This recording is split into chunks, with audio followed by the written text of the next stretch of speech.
안녕하세요. 저는 올해로 결혼 15년 차에 이르는 주부입니다.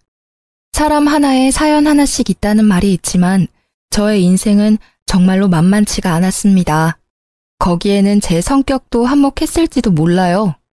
남들에게 지기 싫어하는 성격이나 호전적인 성격, 가족의 일이라면 어떠한 것에도 굴하지 않는 모습 같은 게 말이죠. 남편은 그런 저의 모습에 끌린 사람이었습니다. 사실 저는 처음에는 남편이 그리 마음에 들지 않았어요. 너무 연약해 보이고 우유부단한 모습이 저와 맞지 않는다 생각했거든요. 그런데 만나다 보니 의외로 단단한 구석이 있는 게 어느새 저도 그 사람에게 빠져버렸어요.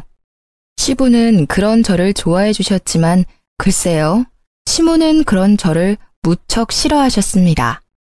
게다가 시모의 형제 간 차별이 저와 시모의 사이를 더 멀어지게 만들었죠. 그리고 시아주버님은 이혼을 2번이나 하고 결혼 전부터 제 남편에게 금전 요구를 빈번히 하던 사람이었습니다. 저는 몰랐지만 젊었을 적에는 사기로 감옥도 다녀왔다더군요. 남편은 그런 문제아 시아주버님 대신에 장남 노릇을 해야 했습니다. 그러나 그 노릇을 하면서도 남편과 저는 대접 한 번 받아본 적이 없었습니다. 그날은 제사가 있는 날이었습니다. 저는 아침 일찍부터 일을 쉬고 제사상을 차리기 위해 시댁에 들러 일을 하고 있었습니다. 남편도 그런 저를 돕기 위해 일을 쉬었죠. 참 다정한 남편이었는데 시댁만 오면 위축되는 모습이 참 안쓰러웠어요. 이날에는 웬일인지 시아주버님도 오셨더라고요. 저녁 술상을 차려 방 안으로 들어가자 시모와 아주버님 그리고 남편이 심각하게 이야기를 나누고 있었어요. 아니, 심각한 건 시모와 아주버님 뿐이고 남편은 그저 불편한 표정을 짓고 있을 뿐이었죠. 야, 잘 생각해봐. 이번 사업이 성공하기만 하면 진짜 대박이야. 너 모아놓은 돈 좀 있지? 그걸로 나한테 투자 좀 해라. 이번에는 진짜 확실해. 그래, 얘. 네 형님이 이렇게 원하는데 좀 해줘. 너는 돈도 잘 벌고 아버지 돌아가시면서 목돈도 많이 모아놨잖니. 저도 돈 없어요. 요새 경기가 안 좋아서 잘 벌지도 못해요. 그리고 얼마 전에 전셋집 들어가느라 돈 다 썼고 와이프 뱃속에 애도 있는데 돈을 함부로 쓰는 건 좀... 얘는 누가 보면 우리가 네 돈 뺏으려는 것처럼 보이겠다. 그냥 달라는 게 아니라 빌려주라는 거지. 넌 어떻게 이렇게 냉정하니? 형이 이렇게 간곡하게 말하는데도 어떻게 이렇게 딱 잘라? 어머니, 정말 저도 돈이 없어요. 그리고 어머니는 모르시나 본데 형이 저번에 제 돈 빌려갔어요. 그것도 아직 안 갚았잖아, 형. 이번에는 진짜로 안 돼. 아, 누가 안 갚는데? 갚아줄 거야. 이번 투자만 제대로 성공하면 2배, 아니 3배로 돌려준다니까. 그 전에 빌린 것까지 싹 다 갚아줄 수 있다니까. 형, 제발 그만 좀 해. 나 진짜 힘들어. 이게 도대체 몇 번째야? 또 시작인가 싶어 슬슬 남편을 도우려는 때에 시모의 뜬금없는 말이 튀어나왔습니다. 잠깐만, 이렇게 하는 건 어떠니? 너희 전셋집 빼고 우리 집으로 들어와라. 어차피 노부부 둘이 사는 집 너무 커. 그리고 네 아버지 몸도 예전 같지 않아. 그러니 너희가 들어와서 살고 그 전세금 형님한테 빌려주렴. 그럼 되지 않니? 뭐하러 돈 들여가면서 전셋집에 살아. 여기서 살면 되지. 그건... 남편은 두 사람의 현란한 말솜씨에 노란하고 있었습니다. 옴짝달싹 못하고 눈살을 찌푸리고 있는 남편 대신 제가 나섰습니다. 그건 절대 안 돼요, 어머님.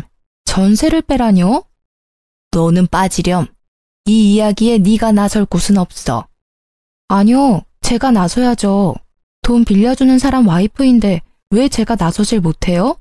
게다가 그 전세금에 남편 돈만 있다고 생각하시는 건 아니죠? 제 돈도 남편 돈만큼 들어갔어요. 정말 못 배운 티가 이런 데서 나는 법이지. 어른들 말하는데 끼어들어서는... 네, 저 못 배웠어요.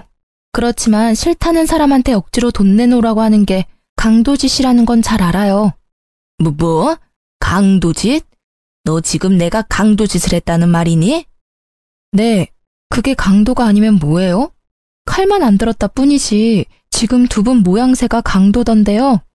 두 분이서 돈을 원하시면 어머니 앞으로 된 번듯한 이 집을 담보로 대출을 받으시면 되잖아요. 왜 우리 남편한테 전셋집을 빼라 말라 하시는 거예요? 싫다는 사람한테. 말을 해도 정말. 예, 강도라니. 나는 네 남편의 엄마야.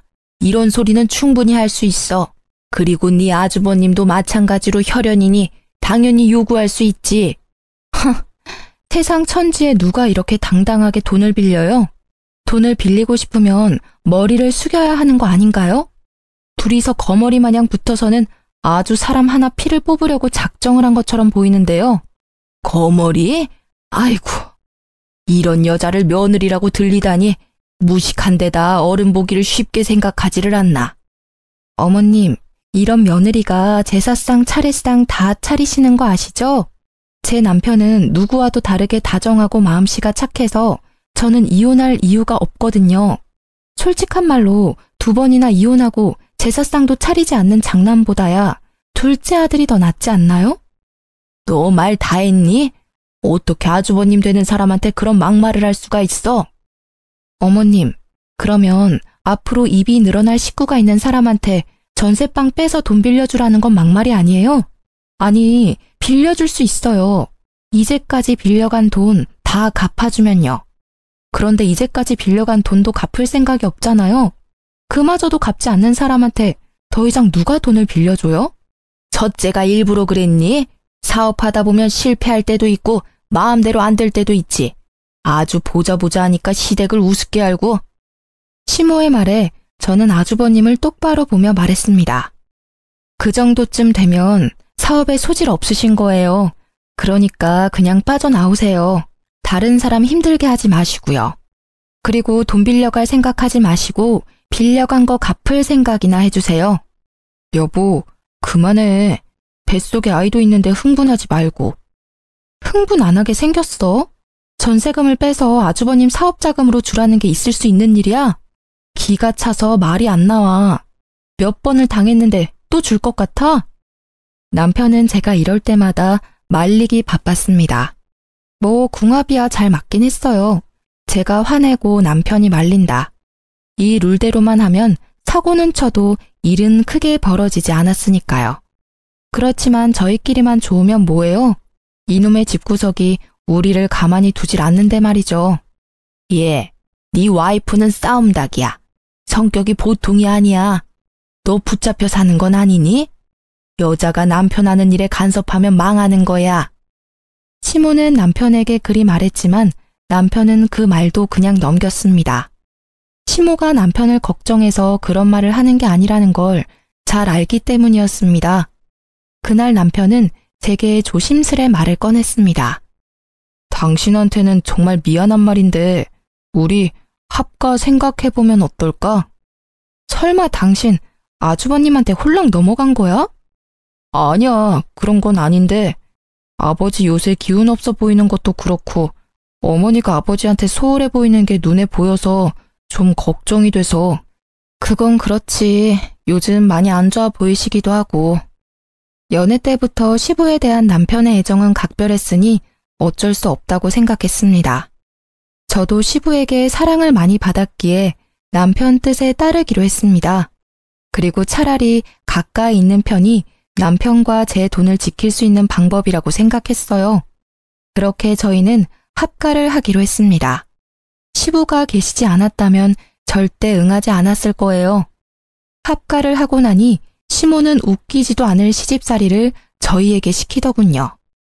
저는 원래 밟으면 더 들고 일어서는 성질이라 그럴 때마다 저와 시모의 다툼은 더 커져갔습니다. 예, 오늘 반찬 좀 몇 가지 만들어놔라. 어제 제가 다 만들어놨는데요. 너희들만 입이니?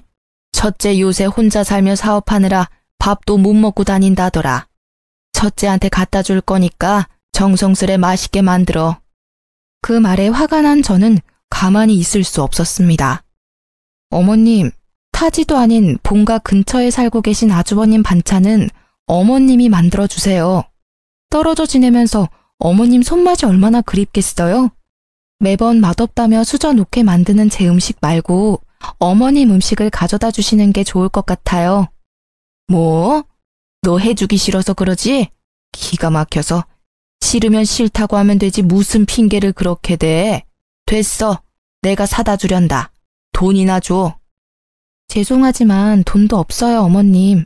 저한테 맡겨놓으신 거 없으시고 이번 달 드릴 용돈은 이미 월초에 드렸어요. 그러니까 사서 가시려면 어머님 돈 쓰세요. 저는 이 집 공과금까지 대신 내드리고 있잖아요. 그 정도는 알아서 해주세요. 그깟 공과금 얼마나 낸다고 생색이야? 용돈도 조금만 주면서 나를 이렇게 핍박해? 용돈 50만 원이 큰 돈이 아닌가요? 저희 버는 돈도 그렇게 많지 않은 거 아시면서 어떻게 그런 말을 하세요? 그렇다고 그 돈으로 태어난 손녀한테 장난감이나 옷 한 벌 사준 적이 있으세요? 저희한테 수고한다고 밥 한 끼 사준 적이 있어요? 계속 적다고 말씀하시면 더 줄일게요. 아이고, 며느리가 시무를 잡네 잡아. 그래, 어디까지 하나 해봐라. 나도 가만 안 있을 거야. 시무는 그 이후로 더욱 악독하게 시집살이를 시켰습니다. 일하고 온 사람 피곤한 거 알면서도 운전기사처럼 끌고 다니는가 하면 동네 사람들에게 기센 며느리 때문에 힘들다며 아주 광고를 하고 다니시더군요. 그렇지만 그런 시모의 행동은 아주버님에 비하면 정말 별거 아닌 일이었어요. 시모의 시집살이가 계속되는 동안 저희 전세금을 노린 아주버님의 공작은 끝나지 않았습니다. 당신 왜 이렇게 술에 취해서 들어왔어? 술도 못 마시는 사람이 인사불성이 돼서는? 저는 남편의 모습에 의아한 마음뿐이었습니다. 다음 날 잠에서 깬 남편에게 물었습니다. 어제는 술 왜 그렇게 많이 먹은 거야? 속상한 일이라도 있었어? 어제 형님이 찾아왔어. 불러낼 때는 돈 갚겠다는 식으로 이야기해서 나갔는데 도착하니 술을 엄청 먹이더라고. 그 뒤에 계속 내 카드로 비밀번호 뭐냐고 물어보는데 버티다가 결국 술 취해서 골아떨어졌지. 뭐? 아주버님이 또 자기한테 돈 달라고 그랬단 말이야? 이번에는 아예 도둑놈처럼 카드에서 직접 빼내려고 했나 본데? 아, 가족 중에 강도가 하나 있으니 진짜 힘드네. 전세금을 당신 통장에 안 넣어놨으면 지금쯤 다 털렸을지도 몰라. 술에 취해서 내가 비밀번호를 말했는지 안 했는지도 기억이 안 나거든. 말했어도 내 계좌에는 딸랑 10만 원 들었을 텐데. 남편이 밤중에 연락 온 게 없나 폰을 확인하더니 곧 한숨을 푹 쉬더라고요. 그 10만 원도 살뜰히 가져갔네. 정말 징글징글하다. 나도 참 못났어. 술 기운에 비밀번호 가르쳐줬나 봐.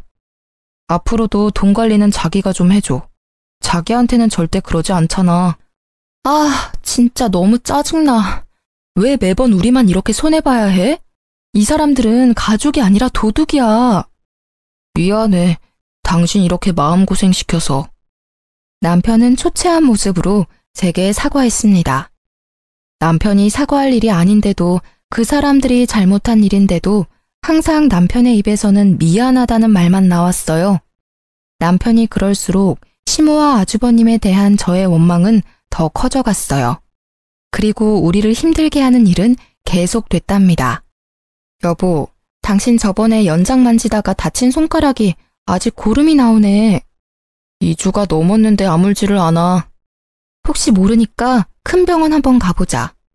그래, 요새 몸이 안 좋기는 했어. 몸에 이상한 수포도 생기고 옷이 스치기만 해도 따가운 게 이상이 있기는 한 것 같은데. 그렇게 대수롭지 않은 대화를 나눈 날 우리는 종합병원으로 향했습니다. 그런데 병명을 알 수 없다고 하더군요. 아니, 몸통의 통증은 대상포진이라고 하는데 손가락이 왜 아직 고름이 나오는지를 설명할 수 없다고 하더라고요. 그러면서 몇 가지 검사를 해보자고 하더군요. 검사를 하고 집에 돌아와 기다리는데 뜬금없는 일요일 아침에 전화가 왔더라고요. 너무 급한 사항이라 주말임에도 연락을 드렸어요. 더 알아봐야겠지만 혈액 검사상 암에 대한 소견을 보이고 있습니다. 일단은 내일 당장 병원으로 와주세요. 정밀 검사를 해야 할 것 같습니다. 청청병력 같은 소식에 저는 경황이 없었습니다.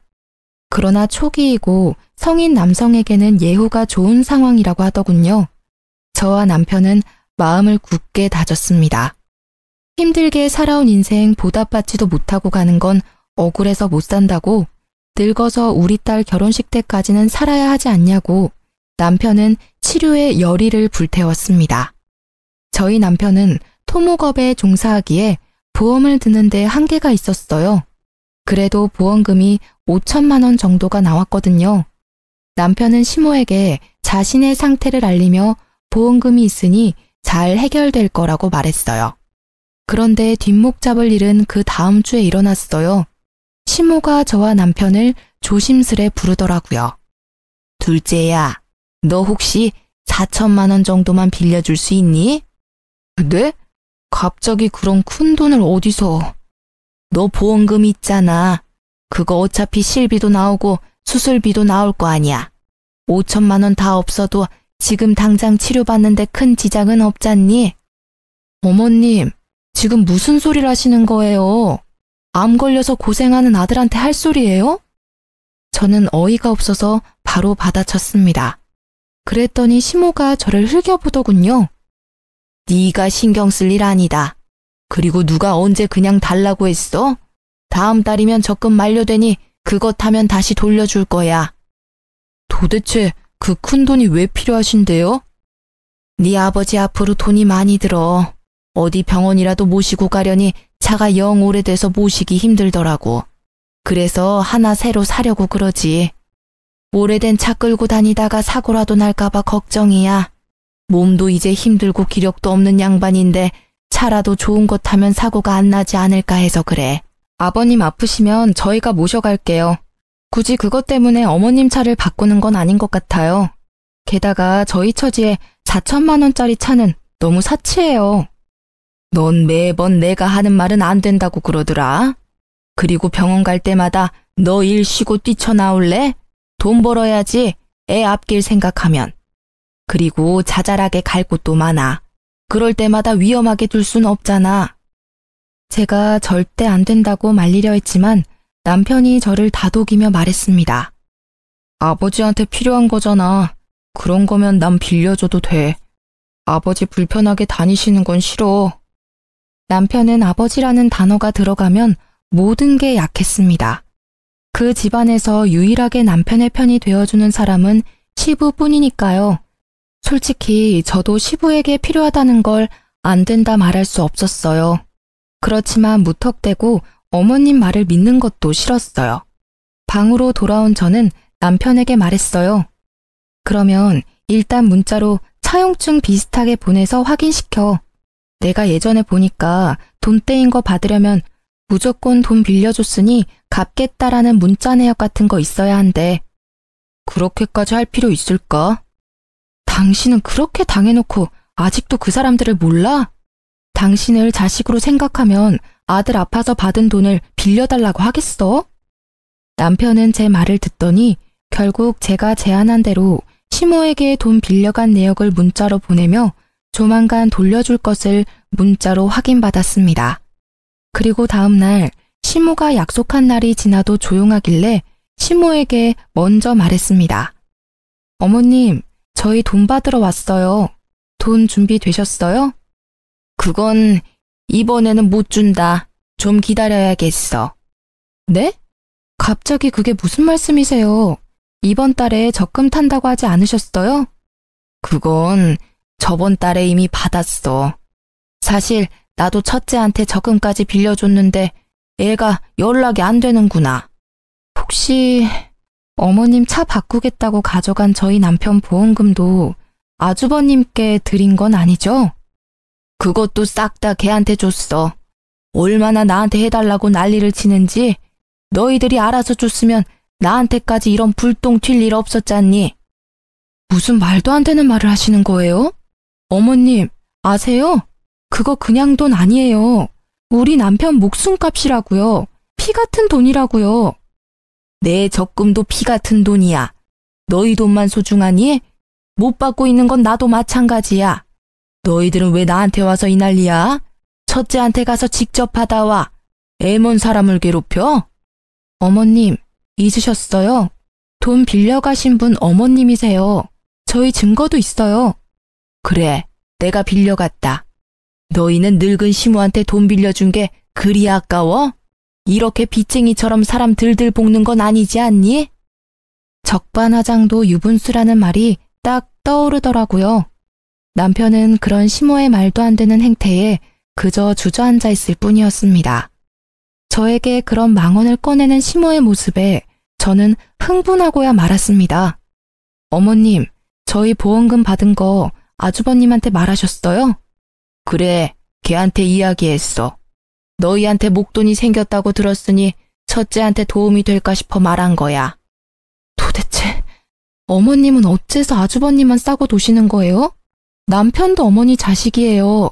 게다가 매번 시대고고 귀찮은 일 아무 말 없이 다 도맡아 하는 효자라고요. 그런 자식한테 이러시는 거 부끄럽지도 않아요? 내가 왜 부끄러워야 하니? 네 남편이 내 자식이라고? 절대 아니야. 둘째, 너는 내 자식이 아니다. 네 아버지 자식이지. 어디서 굴러먹었는지 모를 년이랑 붙어먹어서 데려온 사생아. 나는 너 절대로 내 자식이라고 인정 안 해. 내 자식은 첫째뿐이야. 네? 시모의 폭탄 발언에 남편은 놀라 벙벙한 표정이었고 저는 저대로 당황해 말이 안 나오더군요. 그런 한편으로는 이 상황들이 이제야 이해가 가기 시작했습니다. 너 3살 때 네 아버지가 너를 데려왔어. 우리 호적에 입양시키자고. 나는 첫째 아들이 있는데 왜 또 아들을 데려왔나 싶었어. 남편의 성화에 양자의 연을 맺긴 했는데 나중에야 제대로 알게 됐지. 네가 밖에서 낳아온 자식이란 걸. 나중에 알아보니 그 여자는 죽었고 네 아버지가 널 불쌍하게 여겨서 데려왔다는 걸 알았어. 저는 그 말에 시모가 남편을 못살게 굴었던 이유를 알 것 같았습니다. 그래도 이건 아니죠. 보기 싫었으면 쫓아보내고 연 끊으면 될 일을 이렇게 두고두고 괴롭혔다니. 난 내 자식 힘들어하는 꼴은 못 봐. 왜 내가 그걸 봐야 해? 너희들 죽을 때까지 우리 수발 들라고 합가하라고 한 거야. 내가 너한테 애정 한 조각이라도 있을 줄 알았니? 뻔뻔하기도 해라. 저는 시모의 말에 분노가 치미는 것을 느꼈습니다. 지금껏 이 집안의 크고 작은 일을 해결한 건 우리 남편이라고요. 매번 사고만 치는 아주버님이 뭘 해준 게 있다고 매번 감싸는 건데요. 평소에는 집에 오지도 않다가 돈만 필요하면 어슬렁거리며 와서는 사람들 돈 다 빌려서 가져가서는 안 갚고, 그런 사람이란 걸 알면서 어떻게 우리 남편 보험금을 가져가서 그런 사기꾼한테 전해줄 수가 있어요. 어머님도 똑같아요. 똑같은 사기꾼이라고요. 누가 사기꾼이야? 우리 첫째는 그런 짓 안 해. 재수가 없어서 계속 미끄러지기는 하지만 걔도 뒤에서 잘 받쳐주면 성공할 거라고. 보험금, 그게 그렇게 중요해? 그냥 콱 죽어버리지 그랬니? 꼴도 보기 싫은 네 얼굴 볼 때마다 짜증이 얼마나 나는지 알고는 있니? 차라리 네 아버지를 닮았으면 정이라도 조금은 갔을 것을. 그 여자를 빼다 박았는지 정이라고는 안 가는 얼굴을 하고선. 그만하세요. 그런 소리 들을 만한 사람 아니에요. 어머님만 그런 줄 아세요? 저도 똑같아요. 아주버님 얼굴만 보면 치가 떨린다고요. 이번에는 어떤 사고를 쳤을까, 또 돈을 요구하면 어떡하나 하면서.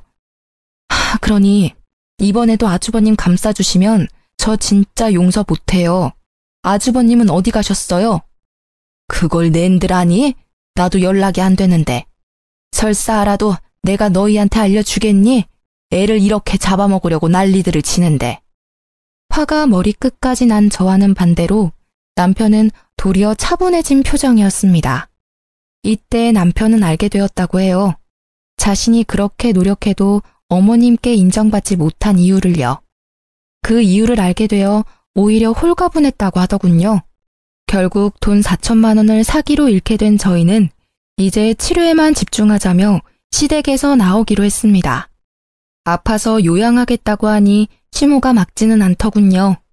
잘못한 일이 있으니 잡지 못한 것도 있겠죠. 그 뒤 시부가 죽고는 시댁과 완전히 연락이 끊어져 2년도 이대로 끊어지나 하는 작은 기대를 하고 있었어요. 그러나 그것도 1년을 넘기지는 못했습니다. 남편은 1차 치료를 끝내고 요양 겸 쉬고 있던 중이었습니다. 저는 그런 남편의 수발을 들기 위해 일을 그만두고 퇴직금을 받아 나온 상태였죠. 그날의 평화를 깬 것도 시모의 전화 때문이었습니다. 너 혹시 돈 100만 원 정도만 빌려줄 수 있니? 갑자기 전화하셔서 또 돈 이야기세요? 이번에는 뭐 때문에 필요하신데요? 말하는 꼰세하고는 친구 아들 결혼시킨다고 해서 축의금 하려고 그런다. 요새 너희들이 도통 들리지 않으니 돈이 없어서 말이다. 너희도 그렇지 한 번도 연락을 안 해? 매달 시댁에 용돈을 드리던 저는 그 당시 괘씸한 마음에 돈을 돌려받기 전까지는 용돈을 드리지 않기로 결심했었어요. 결국 돈이 궁해진 시모가 연락을 하신 거였어요. 그런데 어째 기분이 이상하더라고요. 친척 집에 축의금을 내도 그것보다는 적게 낼 양반이 갑자기 100만 원? 물론 그 금액을 다 축의금에 내지는 않아도 뭔가 쓸 곳이 있을 거라는 생각에 시모의 뒤를 쫓았습니다. 돈이 얽혀 있으면 꼭 등장하는 아주버님 생각 때문에요. 시모가 택시를 타고 내린 곳은 어느 화려한 예식장 앞이었습니다. 소문으로도 대관료와 식대가 어마어마하다는 이 예식장에 시모는 무슨 일로 들렸을까 하는 차에 저는 소름이 쫙 끼쳤습니다. 로비 화면에 떠있는 결혼 커플 사진에 아주버님의 얼굴이 떡하니 붙어 있었기 때문이었습니다. 감히 내 남편 안보험금을 사기쳐놓고 이런 비싼 곳에서 결혼식을 할 생각을 하다니 화려하게 치장된 그 모습이 괘씸해서 화를 주체할 수 없었습니다. 애써 냉정해진 저는 드디어 꼬리를 잡았다고 생각했습니다. 가만 보니 아주버님의 결혼식에는 시부모가 아닌 다른 사람이 혼주석에 앉아 있었습니다.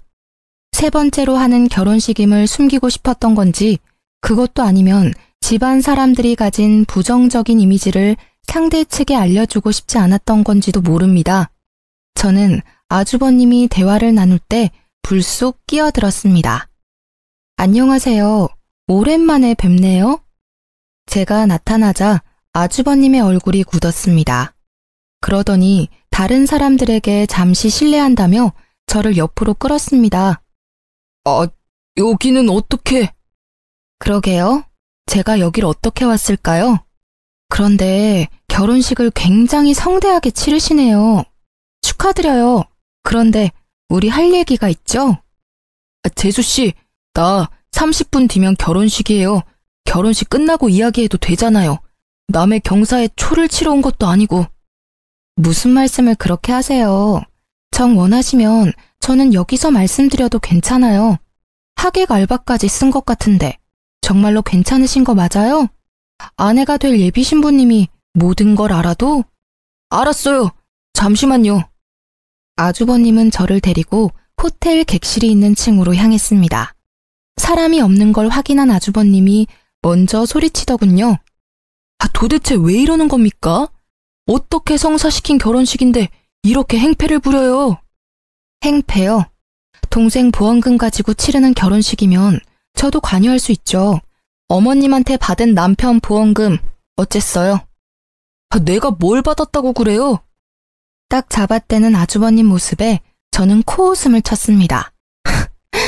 당신이 어머님 시켜서 우리 남편 보험금 강탈해 간 거 내가 모를 줄 알아요? 사람을 우습게 보는 것도 한두 번이지. 우리가 아무것도 안 하니까 쉬워 보이나 본데 남편은 몰라도 나는 아니에요. 막말로 지금 당장 이 결혼식 뒤집어 엎을 수도 있고 당신 같은 사기꾼 민낯 알려주는 건 일도 아니야. 뭐? 사기꾼? 나 니네 남편 형이야. 못하는 말이 없네. 내가 왜 사기꾼이야? 그 돈 돌려준다고 몇 번을 말했어. 그리고 어머니가 준 건 어머니 돈이라고 생각해서 받은 거였어. 그만 잡아떼세요. 어머님이 벌써 말씀하셨어요. 아주버님이 남편 보험금 필요하다고 했다면서요? 그러면서 어머님 시켜서 돈 가져가서는 안 돌려줬다던데요? 돈을 받은 건 사실이야. 인정할게. 그런데 여기 와서 이럴 건 아니잖아.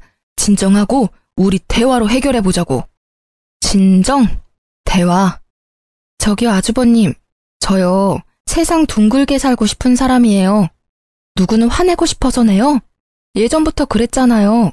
매번 우리 남편한테 돈 빌리고 안 갚고 상습이잖아요. 제가 본 것만 수십 건이에요. 가져갔으면 갚을 생각을 해야지. 남의 돈으로 호사스럽게 살면서 사람 우습게 보는 것도 정도가 있죠. 그리고 대화로 해결될 일은 아니죠. 돈을 가져와야 될 거 아니에요. 제 목소리가 커지니 아주버님은 당황했습니다. 알았어. 그럼 이렇게 해. 오늘은 바쁘니까 내일 어떻게든 돈을 마련해서. 제가 아주버님 수법에 당한 게 몇 년인데요. 지금 당장 준비하세요. 결혼식 끝날 때까지 안 주시면 저도 성심껏 이 결혼식 정성스레 망쳐드릴 테니까요. 아니, 하루도 못 기다려? 하루고 한 달이고 지금 몇 년 전에 빌려준 것도 안 갚으셨잖아요. 그리고 기다릴 필요가 어디 있어요? 이번 결혼식 친척 빼고 친구들 하객은 진짜죠? 친구들 엄청 많으신데 축의금으로 갚으시면 되겠네요. 그걸 가져갈 생각을 하다니. 그건 내가 받은 내 결혼 축하금이라고요. 다른 사람들의 성의가 있는 돈을. 그 돈은 성의가 있는 돈이라 괜찮고 동생 보험금은 성의가 없는 돈이라 안 돌려주는 거예요. 그리고 우리 남편 돈은 목숨이 달려있는데 가져가셨잖아요. 피차 일반이에요.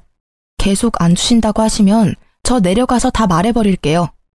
제 목소리가 호텔 복도에 울리자 결국 아주버님이 백기를 들었습니다. 알겠어. 소리 낮춰. 축의금 줄게. 그러니 좀 조용히 해. 다들 들으면 어쩔 거야. 이 결혼 파토나면 축의금도 없어. 저는 시간에 쫓기는 아주버님을 보내고 저는 축의금 받는 자리가 잘 보이도록 가까이서 주시하고 있었습니다.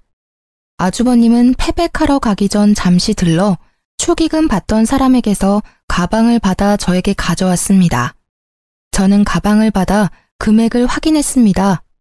사업한답시고 이리저리 돌아다니던 사람이라 그런지 축의금도 많이 들어왔더군요.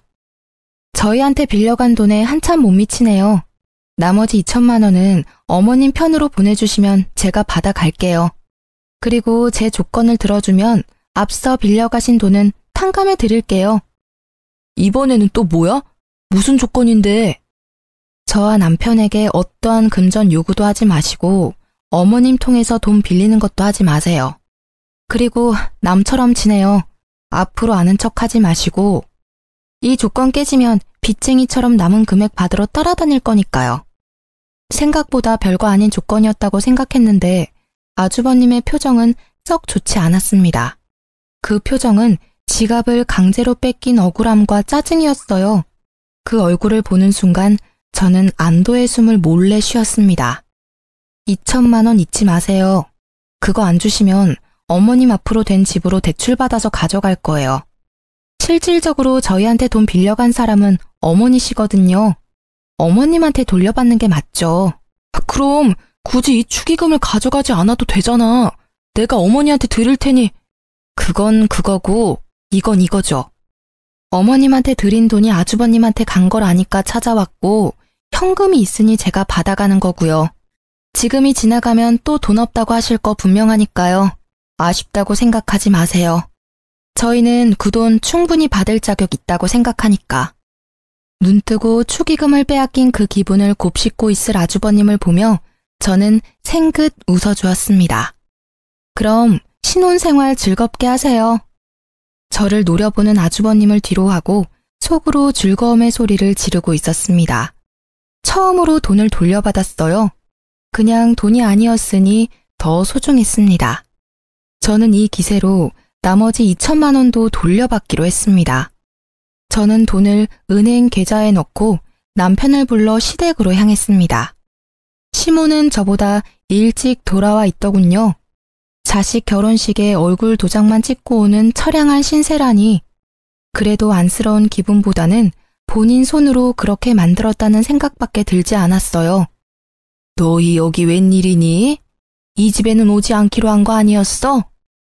말씀드릴 게 있어서 왔어요. 당신이 직접 말해요. 저는 남편을 바라보며 말했습니다. 남편은 준비해온 서류를 내보이며 시모에게 말했습니다.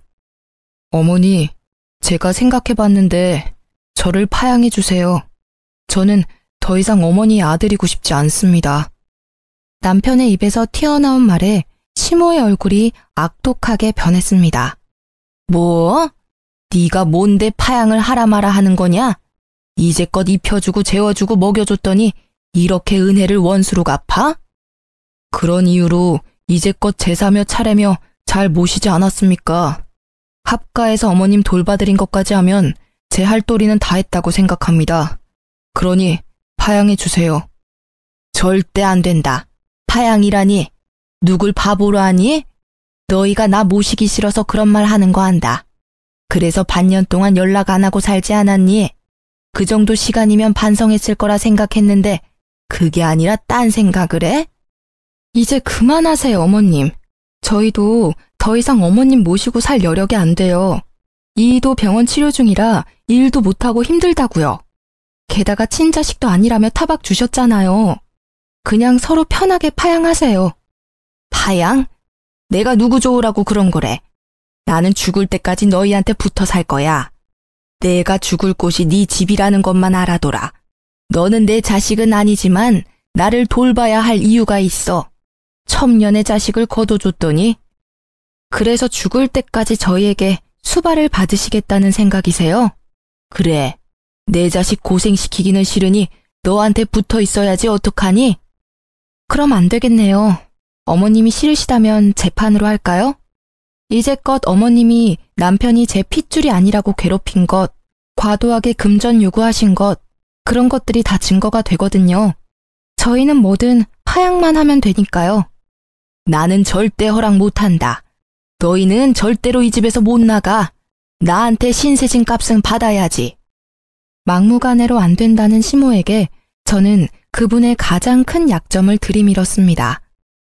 제가 얼마 전에 아주버님을 배웠어요. 결혼식장에서요.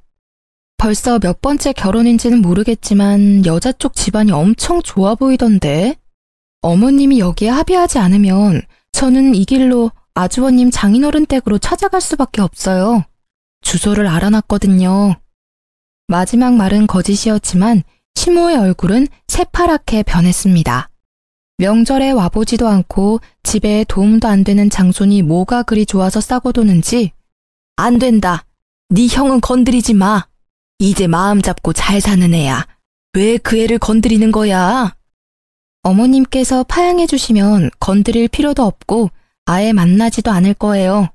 그 서류 작성하시면 우리와는 남이니까 서로 얼굴 마주칠 필요도 없어요.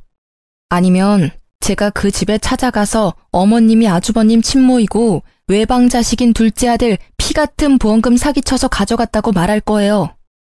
악에 바친 제 말에 결국 무너진 건 시모였습니다. 그 애는 건드리지 말라며 저희를 노려보며 합의서를 작성해 주더군요. 저희는 드디어 남이 되는 첫 발을 디디게 됐습니다.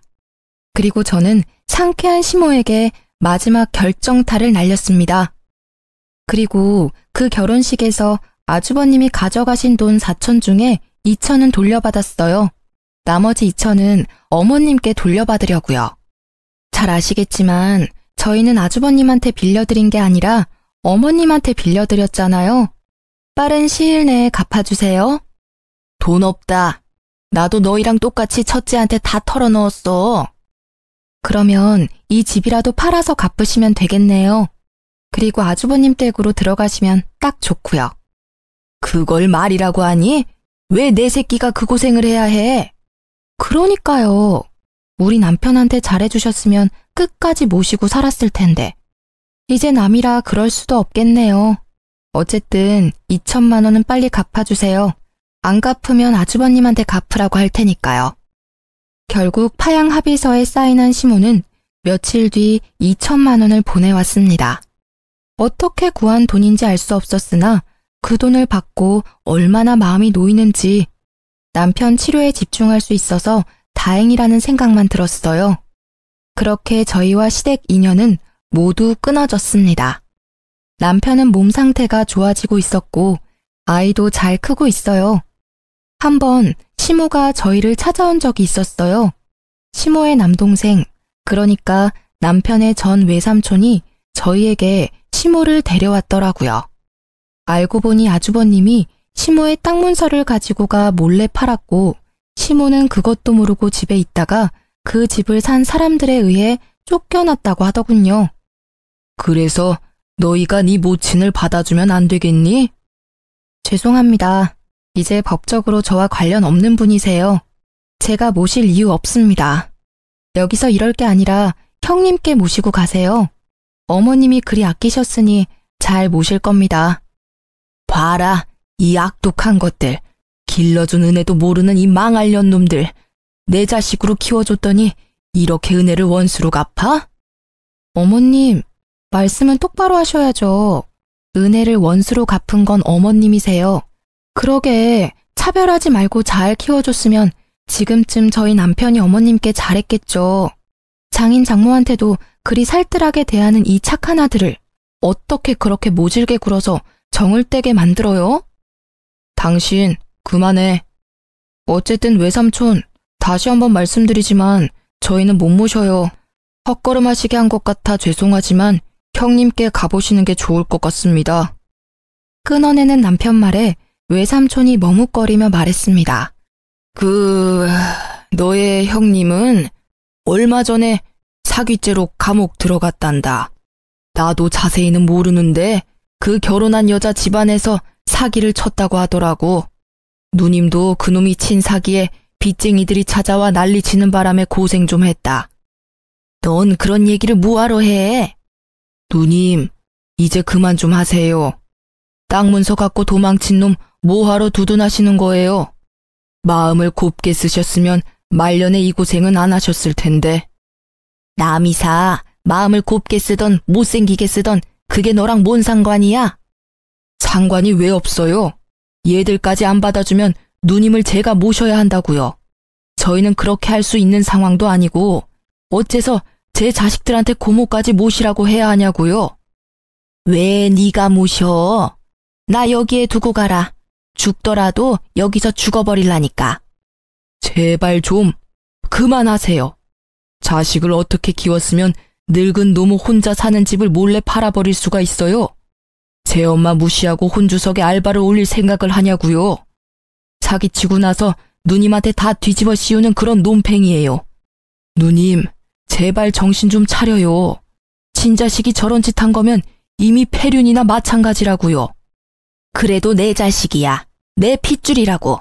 그놈이 그런 짓을 했어도 나는 후회하면 안 된다.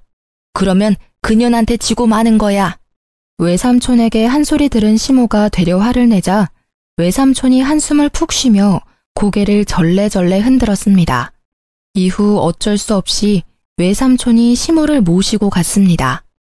저희는 두 사람이 나가시고 가슴을 쓸어내렸습니다. 만약 파양을 하지 않았다면 아주버님의 사기에 대한 여파가 우리에게까지 미쳤을지도 모른다는 생각을 했거든요. 나중에 외삼촌이 시모를 요양원에 모셨다고 하더군요. 그렇게 진짜로 저희와 시모의 연은 끊어졌습니다. 적고 보니 정말 파란만장한 일들의 연속이네요. 남편은 병마를 딛고 지금은 일도 다시 시작하며 잘 지내고 있습니다. 저도 강도 같은 시댁 걱정을 하지 않으니 생활이 여유로워졌어요.